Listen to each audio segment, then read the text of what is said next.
In this video, we'll focus on creating a custom page in Aspen Web Builder.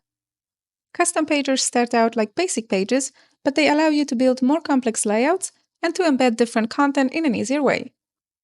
While basic pages are pretty self-contained and rely mostly on the rich text editor, custom pages offer more flexibility when it comes to the complete look of your page and its content. Custom pages are also a great tool if you would like to create your own homepage instead of the default browse categories, like for example the Henry Carter Hall Library. This children's catalog homepage by Central Kansas Library System is also a custom page. And so is this page by the Los Gatos Library highlighting their adult programs and services. These are just a few examples how Aspen makes it easy to create appealing pages without having to use an additional tool. If you would like to see more examples, visit the Partner Spotlight page in our Help Center and look for Web Builder. This very page is also one of the custom pages created in Aspen's Web Builder, just like the entire Help Center. So let's start exploring custom pages and what they have to offer. First, make sure you can see the Web Builder module in Aspen Administration. If you can't see the module, make sure the Web Builder module is turned on in Modules. Then, check if you have the necessary permissions to administer custom pages. Select the role to edit and look for custom pages. Your choice here determines what kind of permissions this role will have. Don't forget to save your changes. Next, head over to Custom Pages in the Web Builder module. Here you will see all the custom pages you have created or you have access to. We have also included a link to the relevant sections in our Help Center. To add a new page, click Add New. Here, just like with basic pages, you will see a form with a few fields to fill. First, give your page a title. Next, the URL. You don't have to enter the domain, but you must include the / at the beginning. So the complete URL of this page will be your library URL and the appended alias. Please remember that all URL aliases in Aspen are case-sensitive. Now, this is where the differences between custom and basic pages begin. While basic pages rely mostly on the rich text editor or customizations using HTML, custom pages are built from rows and cells. You start by adding rows, which you can divide further into cells. If you'd like to learn more about creating basic pages, please visit our Help Center or watch the video tutorial on creating basic pages. The option to add rows will only appear after we create page, so we need to save it first. After the initial save, the option to add rows will appear, but before we dive further into rows and cells, let's have a look at other options in this view. So just like with basic pages, we also have an option to limit access. When selecting the Require Login to Access option, you may also choose Allow Access without logging in while in library, or define which patron types should have access to this page. You can also assign relevant audiences and categories, which will allow your patrons to narrow down their searches if searching within Web Builder pages is enabled. These audiences and categories are not used in your facets, but are also created using the Web Builder. Their purpose is to make searching your pages or web resources easier. To learn more about that and about audiences and categories in Web Builder in general, visit our Help Center or watch the dedicated video tutorial. If you would like your web results to show up in the Explore More box, you only need to make sure that the website indexing module is enabled. So if you don't see the module in Aspen Administration, you would have to enable it in modules, just like we mentioned earlier, making sure that the Web Builder module is on. However, if you also would like to make sure that your Web Builder pages and web resources are searchable, you need to enable this option in Library Systems in Primary Configuration. In a relevant library system, you can look for Web Builder and check Allow Searching Locally Created Web Content.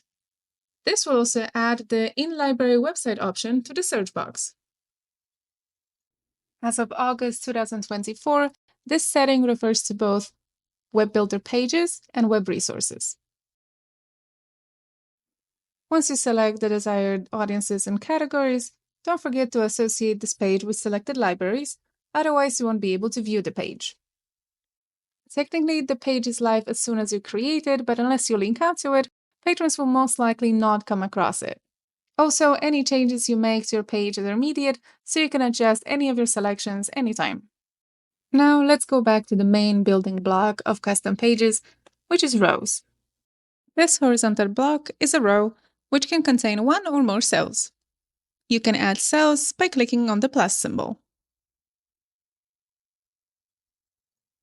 Cells and rows can be moved around using the arrows. You may need to save changes first after adding a cell to see the arrows.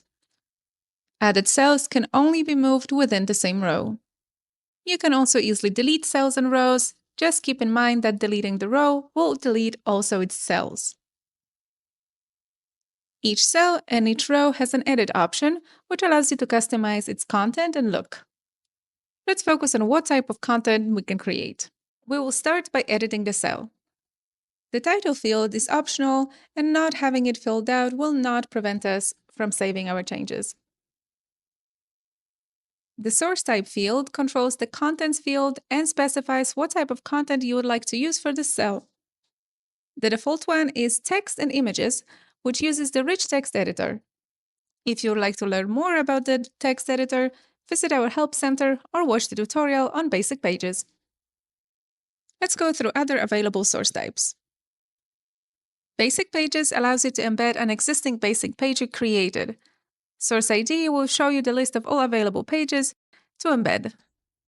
You also have an option to embed just a teaser description for a basic page. Next, you can also embed a collection spotlight. Similarly, you will see here a list of all available collection spotlights. Please note that you won't be able to edit the collection spotlight within the custom page, but within its own settings. You can also embed a form that you created in Aspen. Please remember that this will only embed the actual form fields. Another option is to embed an image. This way the image will take up the entire cell and can link out to another page. If you would like to have more control over image editing and resizing, you might want to select text and images source type instead. You can also embed a PDF from the PDFs uploaded to Aspen. You can either embed the entire PDF within a cell or display it as a thumbnail instead. Thumbnail will link out to the PDF. When embedding an iframe, please remember to only put the iframe URL and not the entire code in the source info. You can also specify the frame's height in pixels. You also have an option to embed a Vimeo or YouTube video. All you need is the video's URL. Library hours and locations can also be embedded here. This will be the same information as the library hours location link in the admin menu. Web resource gives you the option to embed a single web resource that you have added in the web resource section of the Web Builder module. The last option here is to embed a quick poll, also created in Aspen's Web Builder. Let's see an example of what a page including a few of these options can look like. This is a complete custom page in the edit view. So it can be accessed by appending this URL alias to my library's URL. Here we will see a different row and cell layout, including information about their sources. This one is an embedded image. We also have a quick poll, the default text and image, and a custom form. I have also embedded a collection spotlight, a YouTube video, a PDF, and another collection spotlight, which I use to highlight certain events.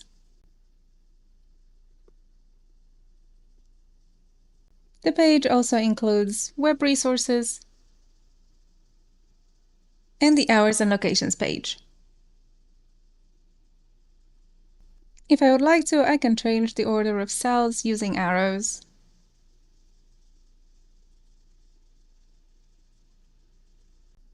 Or edit a cell to choose a different source type. Let's see what this page will look like to our patrons. Here it is.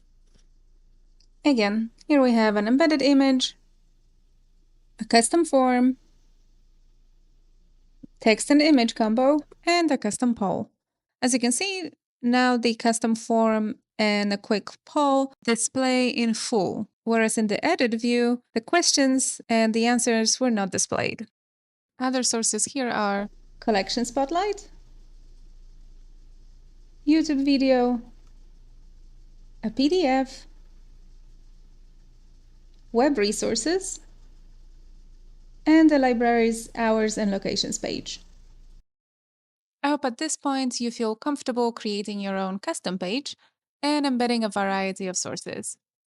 In the part 2 video on custom pages, we'll talk about layout settings, design options, and how to make a web builder page your new homepage.